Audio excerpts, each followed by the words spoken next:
Hello everyone, I am Neeraj Maurya from Chandigarh educators.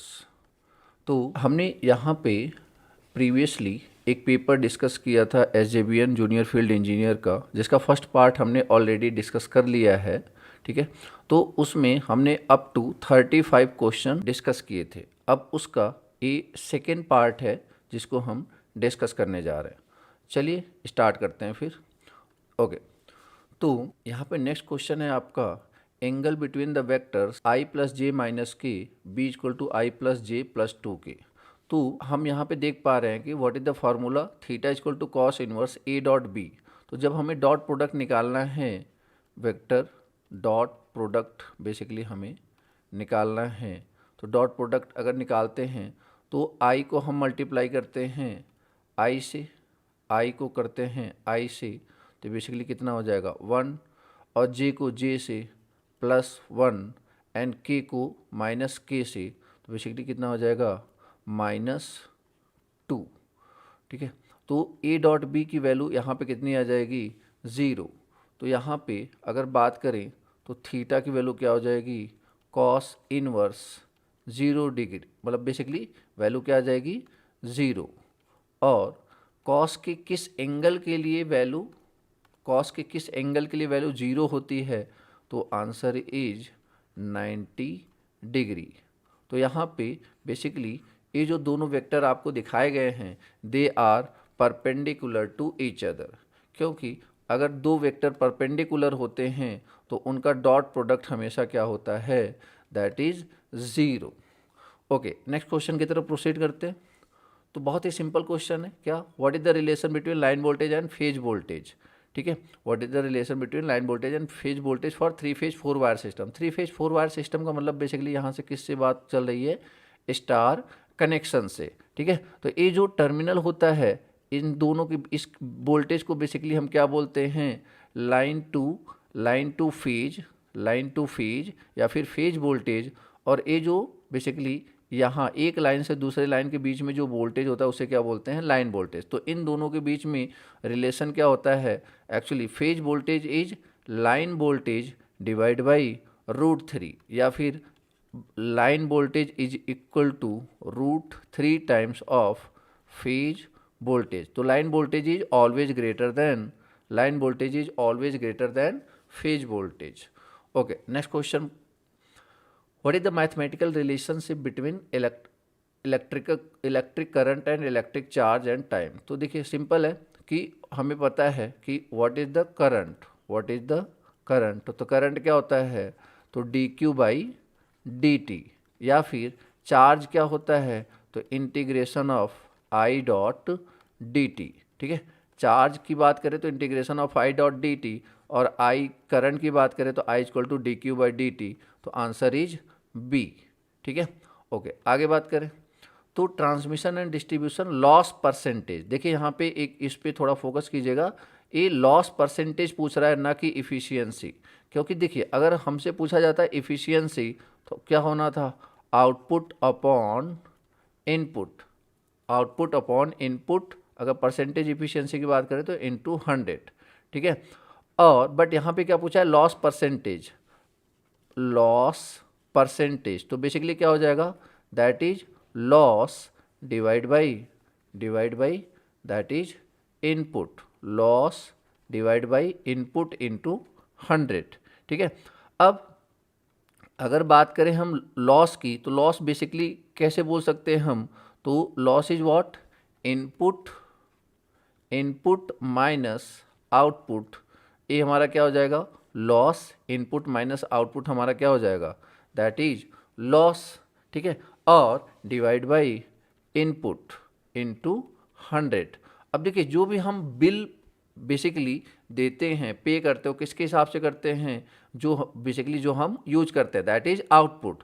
तो input minus, तो यहाँ पे क्या हो जाएगा, energy input minus energy build divide by energy input. तो बेसिकली इसका आंसर क्या हो जाएगा, 39 का सी। ठीक है ना, और अगर यही हम बात करते इफ़िशियंसी के, आउटपुट की, तो बेसिकली आउटपुट यहाँ पे परसेंटेज इफ़िशियंसी की बात करते तो बेसिकली क्या हो जाना था, input minus loss, input minus loss. तब ये आपका क्या होना था, आउटपुट होना था डिवाइड बाई इनपुट इनटू 100, ठीक है। तो ये याद रखिएगा, ये अलग है और यहाँ पे बेसिक हमसे क्या पूछा गया है, लॉस परसेंटेज, ठीक है। तो इसका थोड़ा सा ध्यान रखिएगा। ओके, नेक्स्ट पे प्रोसीड करते हैं, क्वेश्चन नंबर 40। तो क्वेश्चन नंबर 40 क्या है कि विच of the following statement is correct for PMMC instrument, PMMC instrument. तो पीएमएमसी क्या है, दैट इज लीनियर डिवाइस, ठीक है, दैट इज लीनियर डिवाइस। जैसे आपने पढ़ा होगा तो T D is equal to T C under balance condition, और टी डी क्या होता है, T D is what, B I N A, और टी सी क्या होता है, के सी इंटू थीटा। तो यहाँ से आप क्या बोल सकते हो, theta is directly proportional to I. तो इससे हमें क्या पता चलता है कि पीएमएमसी हैव यूनिफॉर्म स्केल, मतलब third statement is true, third statement is true. और बात करें तो that it have low power consumption also, but हाँ torque by weight ratio is actually highest for this instrument. तो यहाँ पे लिखा हुआ स्टेटमेंट की लो टॉर्क वेट रेशियो, तो ये स्टेटमेंट गलत हो जाएगा, क्योंकि जितने भी इंस्ट्रूमेंट्स होते हैं उसमें पीएमएमसी का, परमानेंट मैग्नेट मूविंग कॉइल का जो टॉर्क बाय वेट रेशियो होता है दैट इज एक्चुअली हाईएस्ट। तो second statement is wrong, first and 3 is true, तो आंसर विल बी सी। तो question number 41, which of the following statement is not correct. तो इसने क्या पूछा, when a plane wave from free space enter a material with conducting properties it is subjected to attenuation by reason of I square R. नहीं, actually I square R नहीं होता, वहाँ पे आप ये बोल सकते हो कि कुछ स्किन इफेक्ट होता है या फिर मीडियम चेंज करने की वजह से लॉसेज होते हैं, आई स्क्वायर आर लॉस नहीं होता। तो first statement is wrong. Second, electric charges can be moved mechanically on belt, water drops, dust and mist particles and by beam of high speed electrons. Such movement independent of an electric field is termed as convection current। नहीं, ये statement भी आपका गलत है। तो basically क्या हो जाएगा, नाइदर 1 नॉर 2। नेक्स्ट पे चलते हैं, question number 42, which of the following is an entrepreneurial value. तो राइट आंसर इज, देखिए अब यहाँ पे इनोवेटिवनेस भी होता है और इंडिपेंडेंस भी होता है, तो बेसिकली दोनों ही हो जाएगा, both first and second.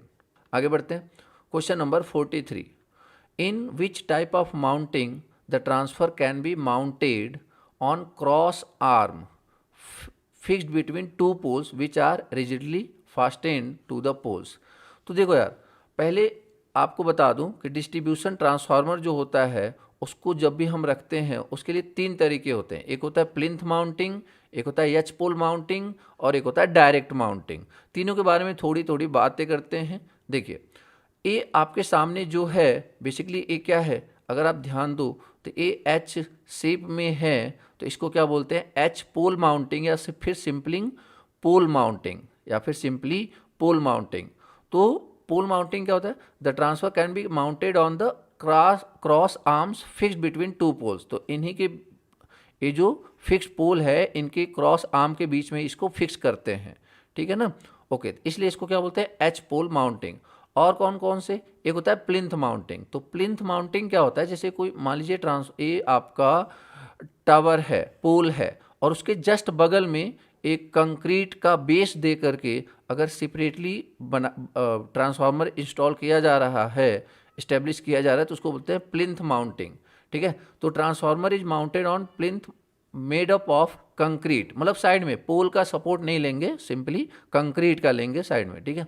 Plinth has to be higher than surroundings, obvious सी बात है, थोड़ा सा रिलेटिवली हाई पे होगा, ठीक है ना। और ये जो मेथड है ये किसी भी साइज के ट्रांसफार्मर के लिए यूज किया जा सकता है, ठीक है। बट जो एच पोल है वो बेसिकली बहुत high transformer, high rating transformer के लिए आप यूज नहीं कर सकते हो। अगर आगे बात करें तो where the distribution sub stations are plinth mounted, they are efficiently protected by fencing so as to prevent access to the operators by unauthorized person. मतलब वही कि आपको इस तरीके से प्रोटेक्ट करना पड़ेगा ताकि कोई और अननोन पर्सन आ करके वहाँ पे उससे बेसिकली उस पर्सन को कोई डैमेज ना हो, इसलिए थोड़ा सा प्रोटेक्शन का भी ध्यान रखना पड़ता है, ठीक है। That is plinth mounting. और ये है आपका डायरेक्ट माउंटिंग। तो transformer is clamp directly to the pole by suitable clamps and the bolts. This method is use for transformer up to 25 kVA. Not, मैं वोल्टेज नहीं बोल रहा हूँ, मैं पावर रेटिंग है, ठीक है. तो बहुत ही लो वोल्टेज के लिए यूज किया जाता है with the help of clamp या फिर बोल्ट्स, ठीक है. तो देखिए मतलब सिंपल सा है. तो इसमें क्वेश्चन क्या पूछ रहा है, in which type of mounting the transformer can be mounted on the cross arms. तो वो हमने किस में देखा था, एच पोल माउंटिंग में. आंसर इज बी, ठीक है. ओके, इसके आगे बात करें. Question number 44, which are the following statement is correct. तो Pauli exclusion principle states that no two electrons in an atom can have the same set of 4 quantum number. सही बात है कि जैसे अगर मान लीजिए यहाँ पे भी है, मान लीजिए चलिए एक आपके सामने यस है, इसमें दोनों अलग अलग हैं. अब ये देखिए सेम है तो ये नहीं होगा, यहाँ पे भी देखिए सेम है तो नहीं होगा. अब जैसे अगर बात करें पी ब्लॉक की, तो पी ब्लॉक में भी जब जाएंगे ना, तो वहाँ पे अगर 6 इलेक्ट्रॉन्स हैं तो बेसिकली सबके लिए कन्फिग्रेशन अलग अलग होना चाहिए, ठीक है. तो first statement is true. The maximum number of electrons in the cell with principal quantum number n is equal to n square. नहीं, actually maximum number of orbital is n square. But अगर बात करें maximum number of electrons की, maximum number of electrons की, तो that is basically 2n square, ठीक है. Okay, आगे बात करते हैं. तो condition for concurrent and coplanar forces is, तो ए बेसिकली इसका आंसर क्या हो जाएगा, डी, ठीक है. आगे बढ़ते हैं. Which of the following is a weak electrolyte. तो देखिए ये आपका जो एसिटिक एसिड है CH3COOH, ये आपका वीक एसिड है.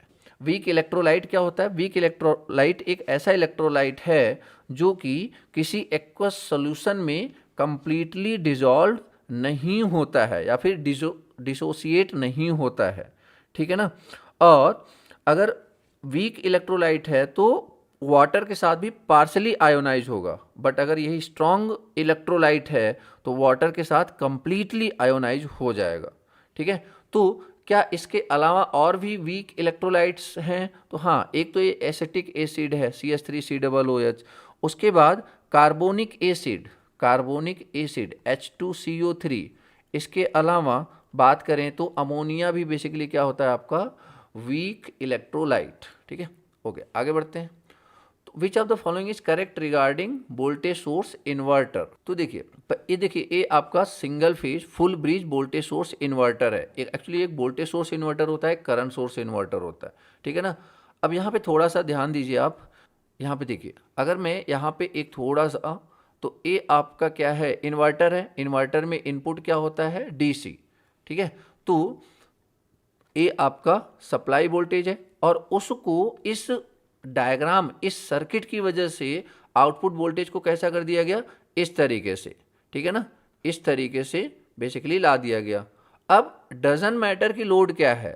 अब देखिए अलग अलग लोड के लिए वेवफॉर्म अलग अलग आया हुआ है, बट ए किसके लिए, देखिए ए आउटपुट वोल्टेज तो सेम है. अगर आउटपुट वोल्टेज का वेवफॉर्म सेम है, इसका मतलब क्या हुआ कि आउटपुट वोल्टेज हो चुका है फिक्स. अब जो भी चेंजेस आपको देखने को मिलेंगे करंट में देखने को मिलेंगे. मतलब अगर वोल्टेज को ही फॉलो करेगा, अगर प्योर रेजिस्टिव लोड होगा, अगर इंडक्टर होगा तो ट्रायंगुलर होगा, RL लोड होगा तो थोड़ा सा लैग करेगा, RLC होगा मतलब XL ग्रेटर देन XC तो ओवर डैम्प्ड, और XC is greater than XL तो अंडर डैम्प्ड. और जब XC is greater than XL होगा तभी क्या पॉसिबिलिटी होती है, तभी हम बेसिकली लोड कम्यूटेशन की पॉसिबिलिटी होती है. खैर, तो हम यहाँ पे क्या देख पा रहे हैं कि जो आउटपुट वोल्टेज है वो सिर्फ टोटली किस पे डिपेंड कर रहा है, इनपुट वोल्टेज पे, ना कि किसी लोड पे डिपेंड कर रहा है, ठीक है. तो यहाँ पे देखते हैं statement, the output voltage is maintain constant and is independent of the load. पहला ही स्टेटमेंट सही हो गया, क्योंकि लोड देखिए R हुआ, L हुआ, RL हुआ, बट इसका जो आउटपुट वोल्टेज है उसका वेवफॉर्म सबके लिए क्या है, सेम. जो चेंज हो रहा है, क्या हो रहा है, करंट चेंज हो रहा है. मतलब आप ऐसे समझिए वोल्टेज सोर्स इन्वर्टर के लिए जो आपका आउटपुट वोल्टेज होता है that is independent from the load, और जो आपका आउटपुट करंट होता है that is dependent on the load, ठीक है. ओके, बात करते हैं नेक्स्ट क्वेश्चन की. क्वेश्चन नंबर 48. तो which of the following statement is correct.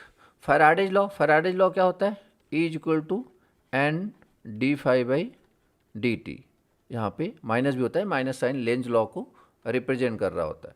तो क्या बोला गया है कि proportional to the time rate of change of flux in close. तो बेसिकली आपका फर्स्ट स्टेटमेंट तो सही है। फ्लेमिंग्स लेफ्ट हैंड रूल, अब फ्लेमिंग्स लेफ्ट हैंड रूल जो है ये बेसिकली हम लगाते हैं किस पे, मोटर पे। Fleming's left hand rule motor पे, Fleming's right hand rule basically generator पे। जो फ्लेमिंग्स लेफ्ट हैंड रूल है इसमें हम क्या निकालने के लिए बेसिकली यूज करते हैं, तो फोर्स कि मोटर किधर घूमेगा और उसको इंडिकेट करता है आपका थंब, ठीक है ना, क्योंकि हमें मैग्नेटिक फील्ड और करंट ऑलरेडी पता होता है। अगर आप इसको याद करना चाहते हैं तो इसका एक तरीका होता है याद करने का कि एफ बी एंड आई, ठीक है।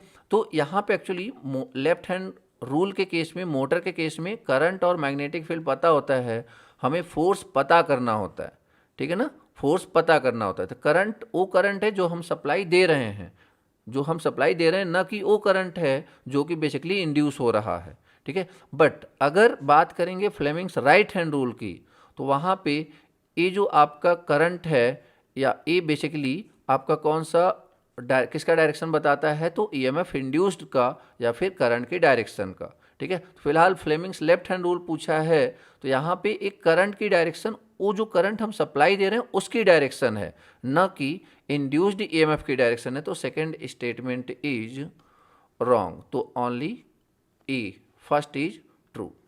ओके, आगे बात करते हैं 49।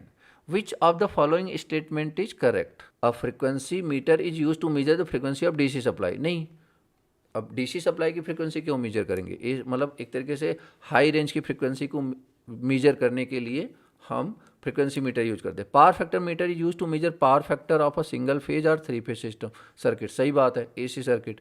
And energy meter is what, तो दैट इज इंटीग्रेटेडली डिवाइस, मतलब वो बेसिकली आपका इलेक्ट्रिसिटी कितना यूज किया हुआ है आपने उसको नोट डाउन करता है। तो second and third statement is true.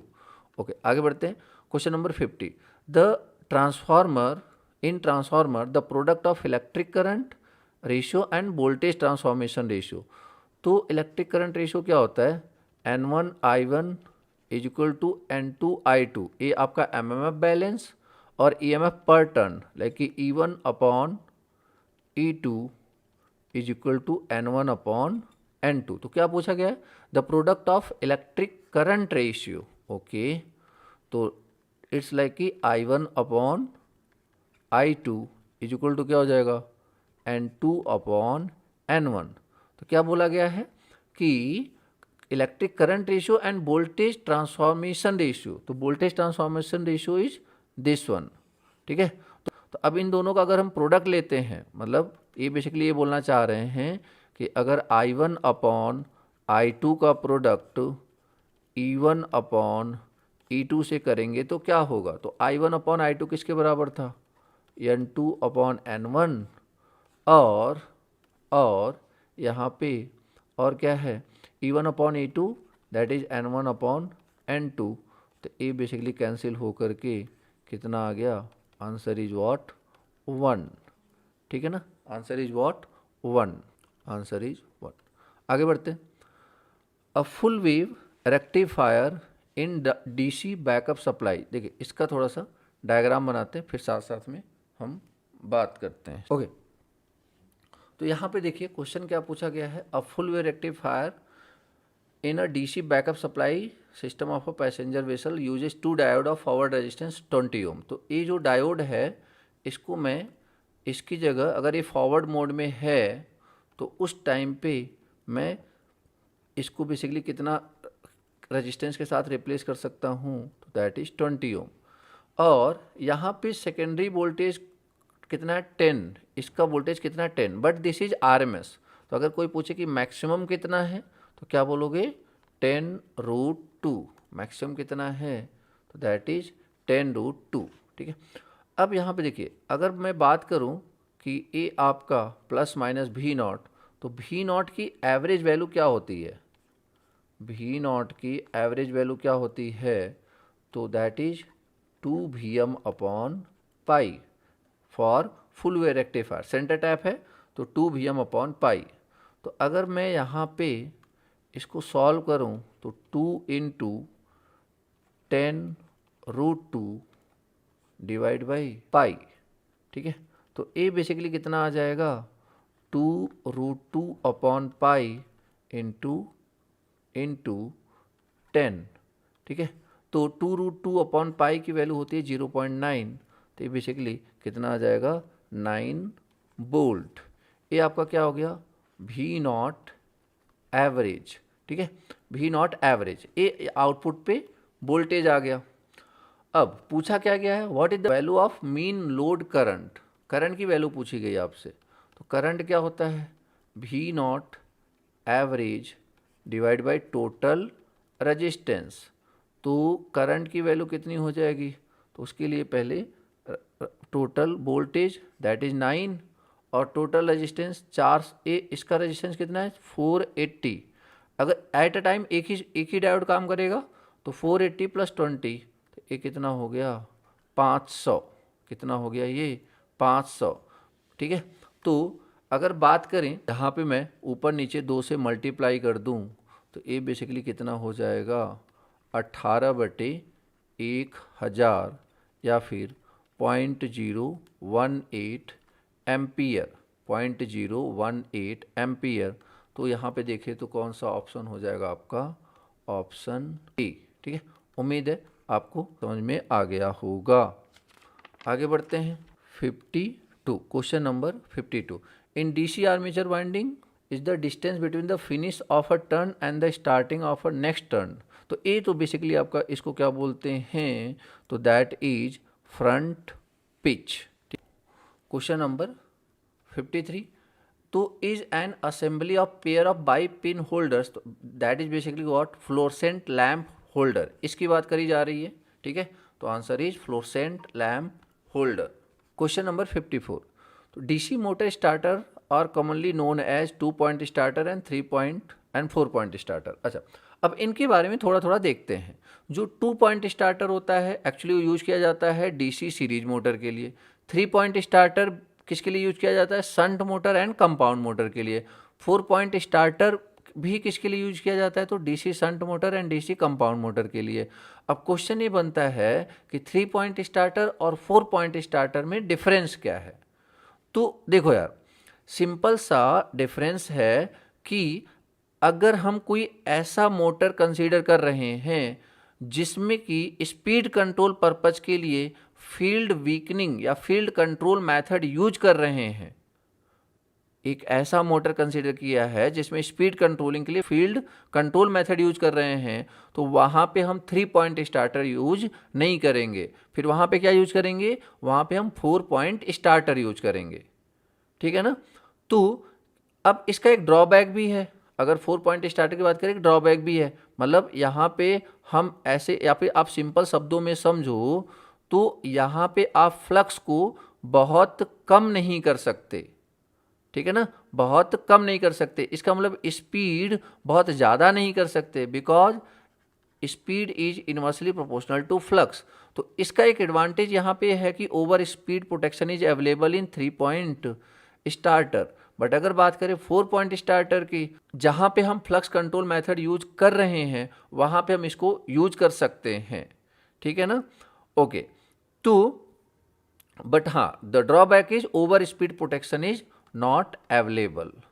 Okay, ठीक है, आगे बढ़ते हैं। Question number 55, which of the following statement is correct regarding PN junction. तो क्या पूछा गया, when P region of a PN junction is connected to the negative terminal. तो पी को अगर हम पॉजिटिव से कनेक्ट करते हैं तब बोलते हैं फॉरवर्ड बायस, बट इसमें नेगेटिव टर्मिनल से कनेक्ट करके बोल रहा है फॉरवर्ड बायस, तो ये स्टेटमेंट आपका गलत हो जाएगा, ठीक है। Okay, when p type semiconductor suitably joined to an n type semiconductor, तो बेसिकली इसको क्या बोलते हैं, pn जंक्शन। तो सेकेंड स्टेटमेंट इज ट्रू, ठीक है। तो only 2 that is the right answer, second statement is true. आगे बढ़ते हैं, which of the following has the lowest electronegativity. तो देखिए, अगर बात करें lithium, sodium, potassium, rubidium and caesium, तो जैसे जैसे हम नीचे की तरफ जाते हैं इलेक्ट्रोनेगेटिविटी रिड्यूस होती है, इलेक्ट्रोनेगेटिविटी रिड्यूस होती है। तो जितने अब अगर इसमें कंसीडर करें तो सीजियम का लोवेस्ट इलेक्ट्रोनेगेटिविटी बेसिकली अपीयर होगा। ठीक है, okay. Question number 57, feeder consist of all primary और secondary voltage level segments of distribution lines between two substation or between substation and an open point that is switch. ठीक है, तो ये तो statement आपका सही है। Second, a conductor dead end is the point where a new conductor section begins or ends, ये भी पॉइंट सही है। तो बेसिकली आंसर इज सी।